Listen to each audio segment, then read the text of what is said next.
নমস্কার, আমি সঞ্চিতা রিয়া ফ্যামিলির নতুন একটি ব্লগে আরও একবার আপনাদের সবাইকে স্বাগত। তো সকাল সকাল চলে এসেছি নতুন একটি ব্লগ নিয়ে। তো আমি তো বেশ এসেছি, আপনারা কেমন আছেন? আশা করব নিশ্চয়ই ভালো আছেন।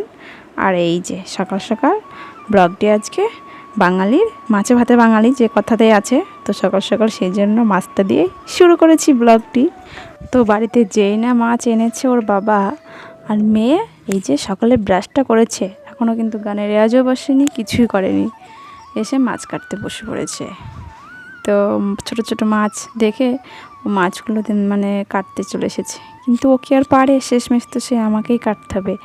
তো মেয়ে কী করেছে, ওই যে চামচ এনেছে, চামচ দিয়ে ও মাছের আঁশগুলো সব আমাকে ছাড়িয়ে দিয়েছে। আর ও জানেন ঠিক আমার মতো, কোনো কিছুতে ওর একটু মানে অস্বস্তি বোধ হয় না। ও যখন যে কাজটা ওকে বলবে ও সে কাজটিতেই লেগে পড়ে। তো এটা আমার বেশ ভালোও লাগে। তো যাই হোক, মাছের আঁশটা ছাড়িয়ে দিচ্ছে, তো আমার কিন্তু একটু হেল্প হয়ে যাচ্ছে, কেননা হাতে তো সময় কম। আর আজকে তো বুধবার, তো ওর বাবা একটু তাড়াতাড়ি দোকানে যাবে আর কি। তো মেয়েও স্কুলে যাবে, আর তার আগেও একটু পড়তেও বসবে, কিন্তু সকাল সকাল না খাওয়া দাওয়া করে ও মাছ কাটতে চলে এসেছে। তো ভাবছি মাছটা কেটে নিয়ে তারপরে ওকে খেতে দেবো। আর এদিকে আমি ভাতটাও বসিয়ে দিয়েছি। ভাতে এই যে আলু সিদ্ধ দিচ্ছি, আর আজকে আলু সিদ্ধ আর মাছের ঝোলই করবো, অন্য কোনো সবজি আজকে রান্না করব না। তো চলুন, মেয়ে এদিকে অর্ধেক মাছটা বনিয়েই দিয়ে গেছে, এই যে মাছের আঁশগুলো সব ছাড়িয়ে দিয়েছে। তো এবার আমি বাদবাকি মাছটা কেটে নেব, না হলে ওদিকে ভাত হয়ে যাবে, আমার আবার রান্না দেরি হবে। এই যে যতটুকু পেরেছে মাছটাকে কেটে রেখে ও হাতটা ধুয়ে এসে এখানে বসেছে। তো এই যে মাছটা আমি কেটে নিচ্ছি, আর এত বড় মাছ, তো আমি একটু কাটতে অস্বস্তি বোধ হচ্ছিল। অন্য সময় তো মাছগুলো দোকান থেকে মানে ঠিকঠাকভাবে কেটে নিয়ে আসি, কিন্তু আজকে আর কেটে আনা হয়নি। তো সেই জন্য আজকে আমাকে নিজেই কাটতে হচ্ছে। কিন্তু এই মাছ কাটতে গেলে আবার রান্নাতে একটু দেরি হয়ে যায়, কারণ একটু তাড়াতাড়ি তো রান্না করতে হয়, সেই জন্য। তো চলো মাছগুলো ঝটপট করে কেটে নিই, তারপরে আবার কথা হচ্ছে।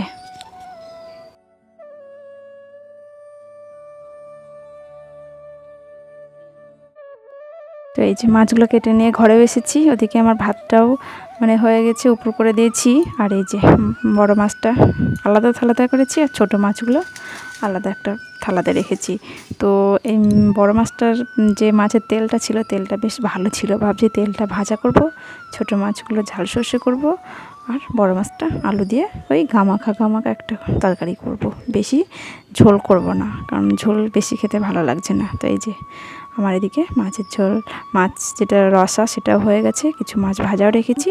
এবার এই যে বড় মাছটা এটা ভেজে নেবো। ওদিকে ওর বাবার আবার ওদিকে স্নান হয়ে গেছে, আমাকে আবার এই মাছ ভাজা দিয়ে ভাতটা রেডি করে দিতে হবে। তো বাইরে দেখছি ওদিকে বেশ মেঘ ঘুরে এসেছে, জানি না বৃষ্টি হবে কি না। তো এই যে ওর বাবাকে ভাতটা বেড়েও দিয়েছি। আর আজকে বলেছি তো বেশি কিছু সবজি রান্না করব না আর কি। এই যে আলু সিদ্ধ, ছোটো মাছ ভাজা, একটি বড় মাছ ভাজা, আর ছোটো মাছগুলো ঝাল সর্ষে। তো আমি এই কটা রান্নাই করতে পেরেছি, আর বাদবাকি রান্নাগুলো হচ্ছে। তোর বাবাকে খেতে দিয়ে দিয়েছি, আর মেয়েকে এদিকে খেতে দেবো রেডি করছি। আর মেয়ে তো জানেনি, ও মাছ ভাজা আর মাছ ভাজার তেল একটু দিলেই হবে, একটু লবণ দিয়ে মেখে দিলে তাহলে ওর খাওয়া হয়ে যাবে। এর সঙ্গে আলু সিদ্ধও নেবে না, অন্য কিছু তরকারিও নেবে না। আমার আবার মাছ ভাজার তেলের সঙ্গে একটু আলু সিদ্ধ হলে বেশ ঝাল ঝাল করে ভালো লাগে। তো ওরা দুজন খেয়ে নিলে তারপরে মেয়েকে স্নান করিয়ে দিয়ে স্কুলে যাওয়ার জন্য রেডি করিয়ে দিয়েছি। তো মেয়ের বাবা দুজনকে খাইয়ে মানে খাওয়া দাওয়া সেরে দুজনের কাজে যাওয়ার জন্য রেডি হয়ে গেছে। এই যে মেয়ে তো স্কুলে যাওয়ার জন্য রেডি, ওর বন্ধু ডাকতে এসেছে, আর মেয়ের বাবাও দোকানে যাবে রেডি হয়ে পড়েছে। আর এদিকে দেখছেন কত জিনিসপত্র আগের দিন বাজারে গিয়েছিল, আসার সময় বৃষ্টিতে সব ভিজে গেছে। তো জিনিসগুলো সব আমি রোদে দিয়েছি একটু, তো পরে এগুলো গুছিয়ে গাছিয়ে রাখবো। তো এগুলো আর দোকানে আজকে বিক্রি করার জন্য নিয়ে যাবে না। তো ভাবছি যাওয়ার সময় যে একটি পেয়ারা ছিল খুব সুন্দর, তো পেয়ারাটা একটু কেটে দিই, পরে হয়তো খেতেও পারবে। কিন্তু এই যে পেয়ারাটা কেটেছি, কিন্তু নিয়ে যেতে একদম ভুলে গেছে। তো শেষমেশ পেয়ারাটা সেই রাতেরবেলায় বাড়ি এসে খেয়েছিল, আমি এয়ারটাইট বক্সে রেখে দিয়েছিলাম ফ্রিজে। তো এসে রাতে খেতে পেরেছিল আর কি। তো অর্ধেকটা ওর বাবাকে দিয়েছি, আর অর্ধেকটা মেয়ে আর আমি খেয়েছি। তো খাওয়া দাওয়া শেষ করে সমস্ত কাজগুলো গুছিয়ে নিয়েছি, ঘর ঝাড় দেওয়া, ঘরগুলো গুছোনো, তারপরে যেগুলো মানে বাসন কুসন ছিল সেগুলো সব ধুয়ে গুছিয়ে রেখেছি। তো চলুন আপনাদেরকে একটু দেখিয়ে দিই কী কী কাজ করলাম না করলাম। সংসারের যাবতীয় কাজ যেগুলো হয় সবগুলোই গুছিয়ে নিয়েছি। তো এখন আমার বেশি কিছু কাজ ছিল না হাতে, তো সেই জন্য আজকে ভেবে নিয়েছি যে ঘরে যেগুলো মানে পুরনো ফ্যান ট্যান যেগুলো আছে, অনেক ধুলো ময়লা জমে গেছে। তো ভাবছি ফ্যানগুলো সব পরিষ্কার করে নেব। অনেক ছোট বড় আরও একটা ছিল, সেটি হয়তো দোকানে নিয়ে গেছে। তো এই 4টে ফ্যান এগুলোকে গুছিয়ে মানে ধুয়ে পরিষ্কার করব। তো তার আগে ওই যে জিনিসগুলো ছিল ইলেকট্রিকের, ওই লাইট আর বোর্ড, এগুলো সব ভিজে গেছিলো বললাম, তো সেগুলো সব এই গামলার মধ্যে শুকিয়ে গেছে বলে গুছিয়ে রেখে দিলাম। আজকে না হলে কালকে হয়তো দোকানে নিয়ে যাবে।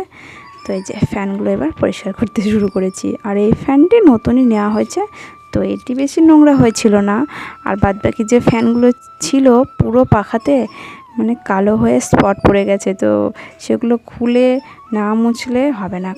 তো এটিকে তো আর মোছা যাবে না জল দিয়ে, তো এটি এমনি ভিজা ন্যাকড়া দিয়ে একটু মুছে নেবো। তো এই যে বাদবাকি ওপরে যে ঢাকনাগুলো সেগুলো সব সার্ফ জলে ধুয়ে গুছিয়ে পরিষ্কার করে নেব। তো চলুন বড় ফ্যানটি খুলে নিই, তারপরে এগুলো গুছিয়ে ধুয়ে পরিষ্কার করে নিয়ে আসছি। আর এই ফ্যানগুলো পরিষ্কার করতে আমার অনেকটাই সময় লেগে গেছিলো, কেননা প্রচুর মানে পরিমাণে ভেতরে সব ধুলো জমে গেছিলো। তো সেগুলো এক এক করে তো পরিষ্কার করতে হয়েছে। আর এই যে ছোটো ছোটো যে ফ্যানগুলো দেখছিল, এগুলো সব আমার মেয়ে যখন ছোট ছিল 2 বছরের 3 বছরের, তো তখনকার সময় এই ফ্যানগুলো হয়তো লোডশেডিং হতো, তখন হয়তো এই ছোটো ফ্যানগুলো ব্যবহার করে ও ঘুমাতো। তো তখন থেকে ফ্যানগুলো এখনও আছে, বেশ সবই ঠিক আছে ফ্যানগুলো। তো তারপরে আমি স্নান করে ঘরে এসেছি। ঘরে এসে দেখছি বাইরে প্রচণ্ড মেঘ ঘুরছে। অন্য সময় কী হয়, স্নান করে আসলে বেশ রোদ থাকে, রোদে চোখ তাকানো যায় না চোখে। আর আজকে প্রচণ্ড মেঘ ঘুরেছে বাইরে। আর এদিকে মেয়ে দেখেছেন স্কুল থেকে বাড়িও চলে এসেছে, এসেও আজকে সবুজ চুড়ি পরেছে, তাই আপনাদেরকে একটু দেখাচ্ছে। আর আমাকে বলছে পরবে, কিন্তু না, আমি আর পরিনি সবুজ চুড়ি। আমার মেয়ে আবার বায়না করছে, তো ওর জন্য হয়তো কালকে আনতে দিতে হবে দিদির হাতে।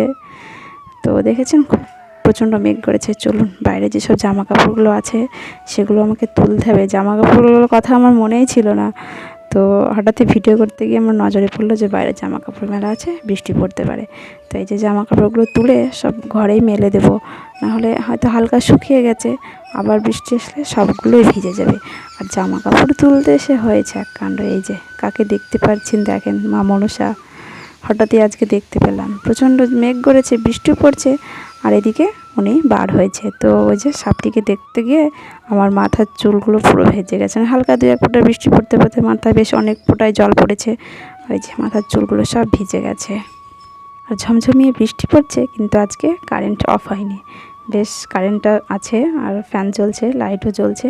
আর মেয়ে আর ওর দিদি দুজন বসে বসে এখানে পুঁতি নিয়ে পুতুলের জন্য মালা বানাচ্ছে। বর বউয়ের 2টো মালা গেঁথেছে, ওই খেলছে। আর এই যে দেখেন বাইরে খুব জোরে জল হচ্ছে, দেখেছেন জলের ছাটা আসছে। আর এখানে বসে আছি, গায়ে মানে হালকা একটা ছাটা আসছে আর কি, ঠান্ডা ঠান্ডা লাগছে, বেশ ভালো লাগছে। তো বেলা অনেকটাই হয়ে গেছে, মেয়েকে খেতে দেবো, তো সেই জন্য ওকে ডাকছি। এই যে মেয়ের ভাতটাও রেডি করে দিয়েছি, আর এদিকে আমারটাও রেডি করে নিয়েছি। আর আজকে ওই যে রান্না করেছিলাম পুঁটি মাছের ঝাল সর্ষে, তার সঙ্গে একটি মৃগেল মাছ বড়। এই তো মেয়ে তো ওই পুঁটি মাছ খেতে চায় না ঝাল সর্ষে, তো শুধু এই মাছের মুড়োটাই খাবে আর ভাত খাবে। তো মাছের মুড়ো খেতে ভীষণ ভালোবাসে, আর আমি ভালোবাসি লেজা, তাই আমার পাতে লেজাটি আসবে। তো মেয়েকে ভাতগুলো মেখে দেবো বললাম, কিন্তু না, ও আজকে নিজে নিজে মাখবে। তো চলুন আমার ভাতটা ওইদিকে রেডি করে নিই। এই যে আর সকালে যখন মেয়ের বাবা দুজনে ভাত খেতে বসেছিল, তখন আমার এই মাছের ঝোলটা হয়নি। তো তখন ওরা সবাই ওই পুঁটি মাছের ঝাল সর্ষে আর মাছ ভাজা আলু সিদ্ধ এটি দিয়ে ভাত খেয়েছিল ওর বাবা। আর মেয়ে তো দেখলেনি, ও শুধু মাছ ভাজা মাছের তেল দিয়ে ভাত খেয়েছিল। তো চলুন খাওয়াটা এবার শুরু করি, কারণ অনেকটা বেলা হয়ে যাচ্ছে, খিদে পেয়েছে প্রচণ্ড। তো যাই হোক বন্ধুরা, ভিডিওটি আজকে আমি এই পর্যন্ত রাখছি। ভালো লাগলে অবশ্যই লাইক, শেয়ার, কমেন্ট আর সাবস্ক্রাইব করবেন। দেখা হচ্ছে পরের কোনো একটা নতুন ভিডিওতে। ততক্ষণে আপনারা সবাই ভালো থাকবেন আর সুস্থ থাকবেন। নমস্কার।